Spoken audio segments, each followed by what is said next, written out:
This video is brought to you by these fantastic sponsors, as well as Mobile Gaming News Network, mobilegamingnews.com, your one-stop shop for all your mobile gaming news, reviews, and information you can use. Head on over and sign up, and if you are inclined to write some articles, go ahead and sign up for that as well. We are always looking for more writers. But with that, let's get into the video. Hey guys, what's up and what's going on? It's the Shotgun Shogun and it is Wednesday, and I wanted you guys to do me a favor. Count how many times I yawn and put it down in the comment section, because it's patch notes time. And you know what that means? It's yawning time, but it's okay because I'm hyped up on energy drinks and I've already done my Guild Wars and I'm about to go get in a van for 9 plus hours to, if you guys are in Concord, North Carolina, stop by Ichiban Con this weekend. I will be there, but that's not what you're here for. You're not here for me to talk about where I'm going to be this weekend and what I'm going to be doing, but you're here to talk about patch notes, and a lot of the stuff already came out the last couple of days. The next part of the story, equipment, all that jazz, but let's go through it regardless. Episode 2, Chapter 7, City of Starlight, Constella is coming out, and this is going to be the next part of the story. I'm kind of hoping that there is another breath, but we'll see. So yeah, more story stuff. That's pretty good. What do we got here on the side shop? No, but we do have a destruction ring. So if you're looking for a destruction main attack ring with critical chance, although it's got 7% effectiveness, which is kind of poo-poos. So here's hoping that it goes into nothing but speed and crit hit chance for those of you who are going to be getting this. And this is probably my favorite one right here. This is the waiting room. And this is basically just storage for your characters that are benched, characters you're not going to use for a while. Maybe you got a ton of dogs that you're saving up and you can just dump them off here. This is actually really, really good. So you can put in characters and you can put up to 50 here, it looks like, but it looks like you might be able to expand that. So basic rules: after entering the waiting room, players can select heroes to store from a list of heroes on the right. Players can select up to 10 heroes at a time to move into the waiting room. To move heroes to the waiting room, players have to tap the confirm button. Obviously, when a hero is moved to the waiting room and they have either an artifact or equipment equipped, a window will display where players will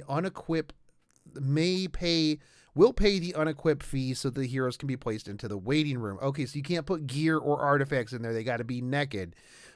So you definitely, that kind of sucks. But then again, I guess that would also be like gear storage as well as character storage. So that's not bad.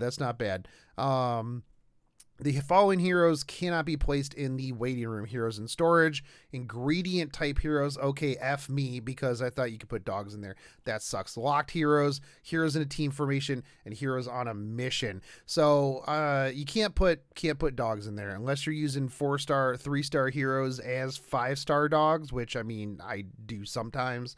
Can't really do that. So that kind of sucks, but at the same time, if you do have like a lot of characters that are just like benched, or maybe I'll be using them in the future, I don't use them a lot right this second, then you can put them in here. Maybe put in dupes of characters you think might get nerfed in the future, so you can get those sweet selectors.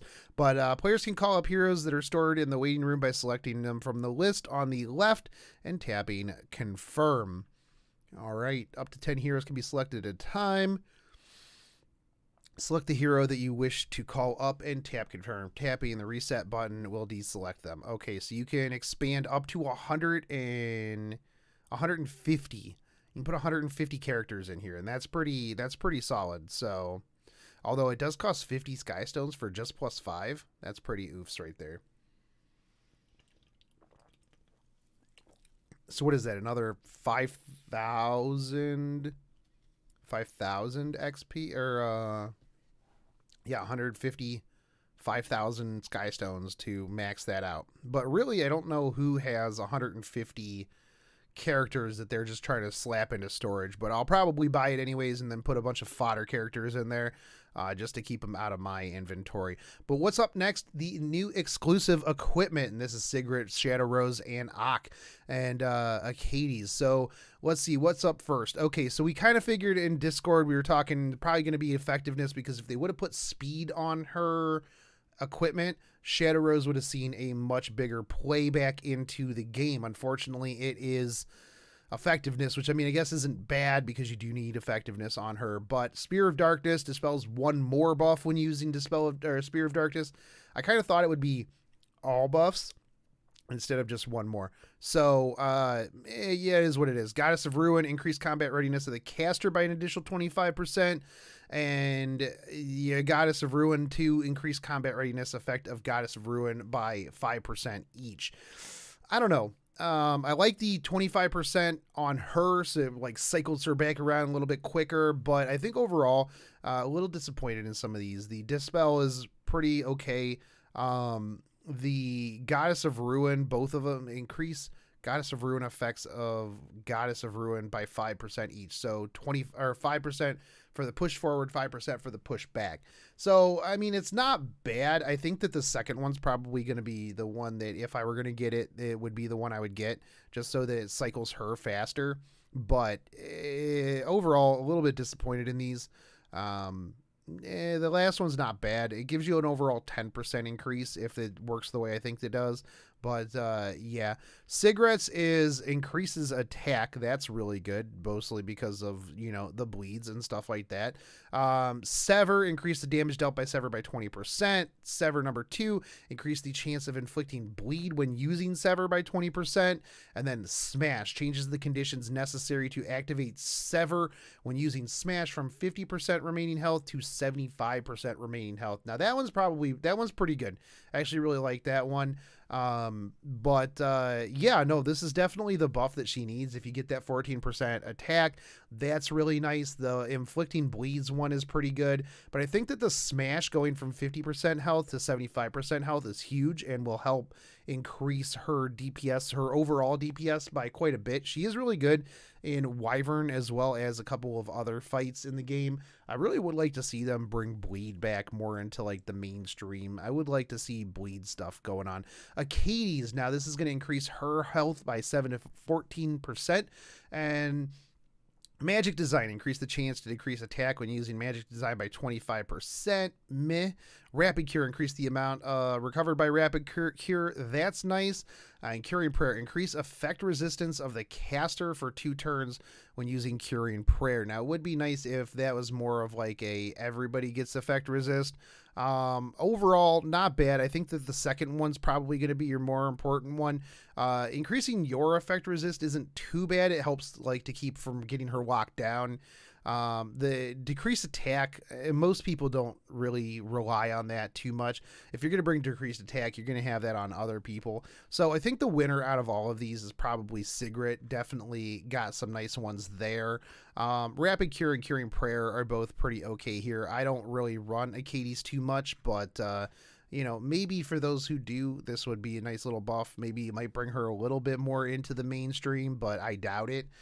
Shadow Roses, yeah, I think the second one's probably the best one personally.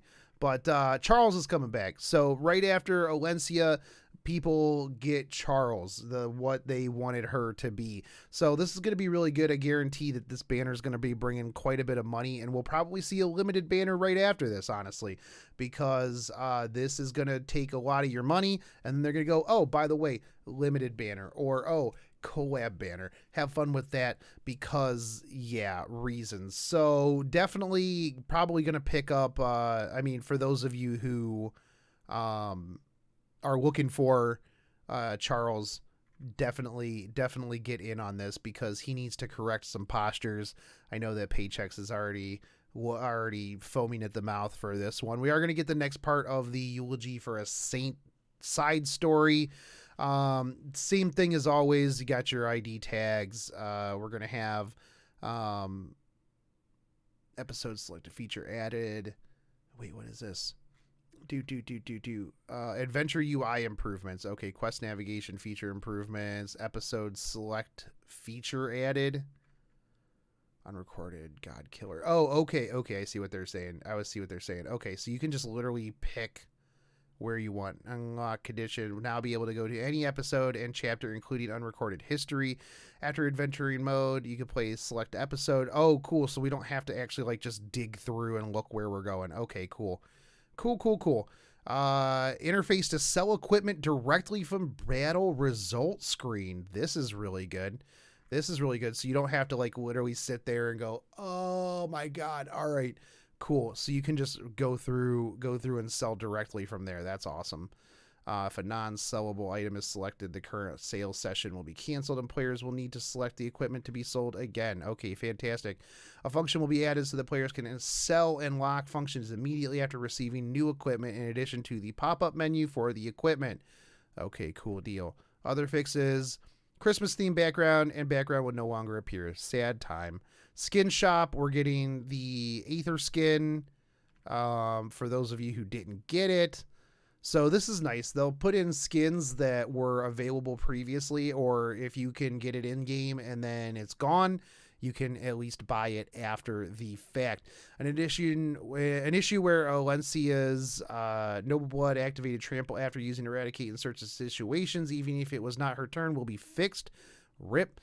An issue where the skills of three heroes who were not recalled during the recall period were not able to be enhanced will be fixed. Okay.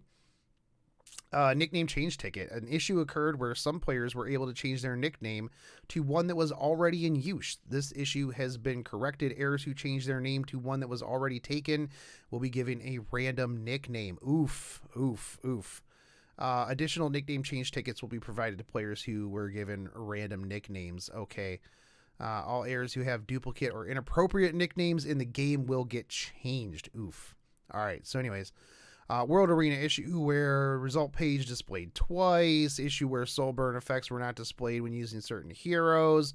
An issue where the name of heroes overlapped. Okay, a lot of this looks like graphical stuff. Pets. Winter special snowman and snowflake pets no longer available. Feels bad. Readability, gift from the lobby pets, a larger icon so the players can see them. It was a pretty decent sized icon in the first place. Let's see. Improvements have been made to skill for certain bosses. Go through here real quick. It would be nice if they had like ones where it's like, hey, this is just graphical. Hey, this is actually gameplay changing. Okay, so I'm going to go on to the next thing here. Buy one, get one packs. These are always good value. If you get a chance, pick these up. I know I will be. That's 30 leafs. I mean, there's some other stuff in there I don't really care about too much, but the leafs I need. So yeah, not only that, but you get the Moonlight packs for ML Tywin that's coming out. So we are going to be getting this side story. I'm surprised they didn't put in here what was in the shop, because they usually do that. I guess they just zoomed past it. So anyways, let's talk about ML Tywin. So ML Tywin was previewed on the Korean stream today. Definitely looking pretty daddy AF right there. Definitely like it. Light warrior or light knight. He'll be from the Moonlight summons, which will be coming out later. There is going to be maintenance today, by the way, so something to keep an eye on. So this is going to be Flash attacks all enemies. This is going to be his S3. Yeah. Attacks all enemies with an instant sword storm with 65% chance each to decrease speed and make them unhealable for 2 turns. This is actually pretty solid here. I definitely enjoy that. So let's see. Healable damage dealt increases proportional to the caster's max health.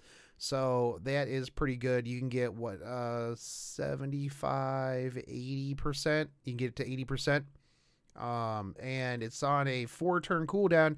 If you soul burn, that's going to reduce that by 2 turns. That'll be 2 turns. So you can, with soul burns, you can keep this up pretty quick. And it also consumes only 10 souls, which is pretty cheap when it comes to soul burnable things. S2 is going to be his battle command. It has 75% chance to dispel 1 debuff from all allies when the caster is debuffed after being attacked. Can only activate once per turn. So if he gets hit, everybody else gets debuff removal. That's actually pretty solid. I really enjoy that. You can get that up to 100%. That's pretty busted.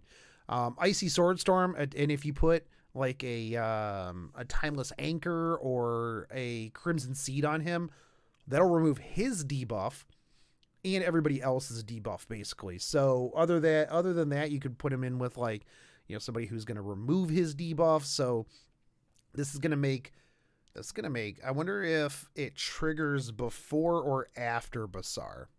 That'll have to be I'll have to look into that, because if it triggers after Basar, then that's going to be really good, because that'll get rid of probably the unbuffable. And then you just have somebody else go right afterwards. That'll be because you could get rid of if you run him with Elena, you could potentially get rid of the unbuffable, and then you would trigger her S2, move forward, and then S3 and vulnerability. That seems like a pretty good combo right there, actually. So Icy Sword Storm. This is going to be his S1, attacks with the sword with a 60% chance to provoke for 1 turn, removes 4 souls from the opponent. Damage dealt increases proportional to the caster's max health. Now this can go up, to 75% chance. That's a pretty good provoke. 75% chance is pretty huge, but the big thing here, removing 4 souls. Now, you're going to want to build him really, really fast, because you want your opponent to never get souls.